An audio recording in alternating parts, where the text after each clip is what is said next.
உலகமெல்லாம் எனக்காதாயம் என வாழ்ந்தவர் மகிழ்ந்ததில்லை.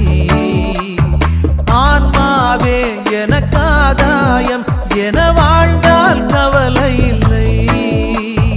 உலகமெல்லாம் எனக்காதாயம் என வாழ்ந்தவர் மகிழ்ந்ததில்லை.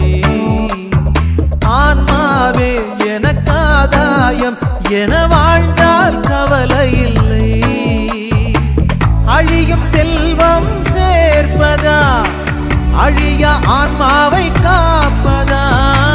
அழியும் செல்வம் சேர்ப்பதா அழிய ஆன்மாவை காப்பதா? இந்த கேள்விக்கு பதிலாய் வாழ்ந்தவர் யார்? அவரே புனித சவேரியார்.